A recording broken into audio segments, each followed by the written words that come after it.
This video is brought to you by the #1 CSGO marketplace, IGVault.com, where you can buy and sell CSGO skins for up to 40% off. You may not have known that these 10 things even existed in CSGO. My name is Token and welcome to Valve Guides. If there is one word that describes CSGO compared to its predecessors, it's change. From slight gameplay tweaks to massive overhauls of even the most beloved maps, the development team of Counter-Strike Global Offensive has never been afraid of making sweeping changes to the world's most popular FPS. For better or for worse. With that being said, after almost 4 years of both major and minor updates, there's bound to have been some changes that have slipped through the cracks. That's why today, we're going to be traveling back in time to dig up 10 CSGO beta features that were removed and revamped. So, without any further delay, grab your DeLoreans and questionable hot tub time machines, and let's get right to it. Starting off the list with number 10, we have the M4A1.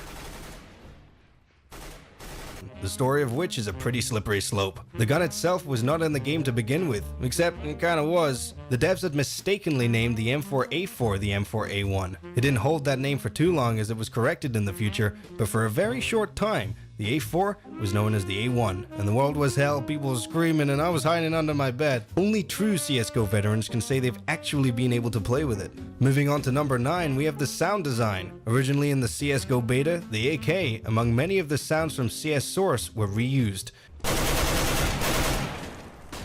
And well, the game itself kinda just sounded like Counter-Strike Source. This is because Global Offensive actually started off as a straight console port of Counter-Strike Source onto Xbox Arcade. It wasn't until Valve saw the potential that they decided to spice up the audio with some ultra 4K ready HD sounds. And you can definitely tell the difference. Several voice lines were cut, as well as an entirely new voice for the terrorist side, this time with more Bin Laden. That was a joke, everybody! It's pretty cool to go back and hear what CSGO sounded like in its infant days. Adorable! Coming in at number 8, we have the UI. It wasn't removed, but it was switched around. This happens often with many games coming in from beta. Just look at the Mirror's Edge Catalyst UI. Terrible. Luckily they changed it. Oh wait, they kept it. In my opinion, the new UI is far better looking. Initially we had a round map with curves and identical pictures of each person on your team at the top. What a waste of space. Now the UI has no clutter and all functionality. Out of interest, which UI do you guys prefer? This or this? At number 7, we have the removal of the horrendous fog. This was one of the biggest complaints about CSGO back in the day. With fog like this, who needs enemies? Not me. Can't even see them. Well, you can kind of see where they were going with the fog. Or dust. Is this dust? I mean, I kind of get it for Dust 1 and 2, I guess, but this is just poor execution. And I think I speak for most in saying I'm glad that it's gone. In at number 6, we have the MP5. This is one of the most iconic guns from older CS titles, and pretty much everywhere. It really puts the cock in H&K, if you know what I mean. The MP5 was originally in the CSGO beta files, but don't get your hopes up, it isn't there anymore. You couldn't even use it in the official servers. You could spawn the gun into the game with the console, and it was sexy, but that was replaced with the MP7, which, would you look at that? No thank you. That right there is Modern Warfare 3 in a nutshell. Nah, I'm kidding, ain't all that bad. They are both iconic weapons in gaming, and I guess in real life, if you really don't like someone. The MP5 is easily more iconic within CS, but hey, maybe this is a positive change for some people. Coming in at number 5, we have the surrender animation. Every country has its own cultures and differences, as you may know. For example, in Germany, people can't die. When you're shot in Germany, you simply fall to your knees and throw your hands in the air and face plant it right in the ground. Valve made way for these interesting cultural differences by making this the default death animation in the German version of the game. Look at that! It's the only natural way to die. I mean, when in Rome, right? You can't enable this animation in any other country, as far as I know. I tried and didn't work. But if you know how, please do let me know. Regardless, it was in the beta. Hideous stuff. Making our way to number 4, we have graphics and animation. Remember when I talked about CSGO sounding like CS Source? Well, it used to look a lot like it too. The character models used to be less short and stubby, and the gun animations were, special.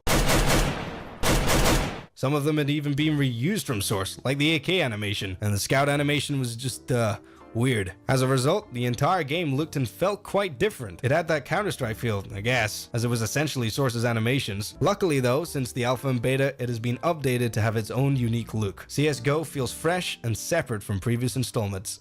Wiring its way into number 3, we have 2 diffuse kits. Get it? This one might come as a surprise to you, but originally in CSGO you could only have 2 diffuse kits. And nope, you couldn't buy them, so what you spawn with is what you get. Needless to say, this didn't go down very well with players. Some throwing tantrums, others hanging off the ceiling. Luckily though, this system was removed, and I'm glad it didn't stick. I don't really see any sense behind it.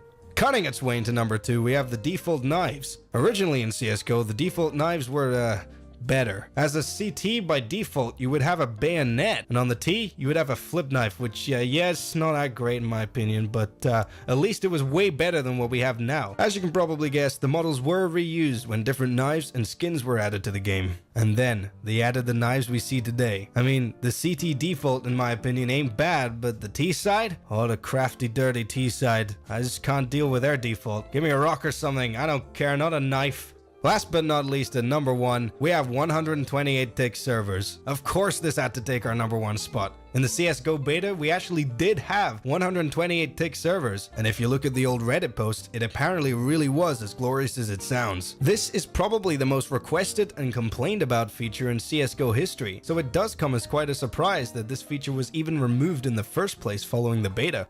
So my name is Token. If you enjoyed this video, make sure to drop a thumbs up, and if you want to see more like this, hit that subscribe button. You can follow us on Twitter at UltraGuides for some sweet giveaways, or if you want a giveaway right now, follow at ZachOrca for the possibility of winning a brand new StatTrak Bayonet Autotronic. So thank you guys so much for staying till the end of this video, and thanks again to IG Vault for making it possible. At IG Vault you can buy CSGO skins for great prices and sell them if you so wish. You can browse just about any weapon skin and buy your own dream skin for up to 40% off Steam market prices. If you want to be part of all this, follow the link in the description and head over to IG Vault. So anyway guys, thanks once again for watching, and I'll catch you next time.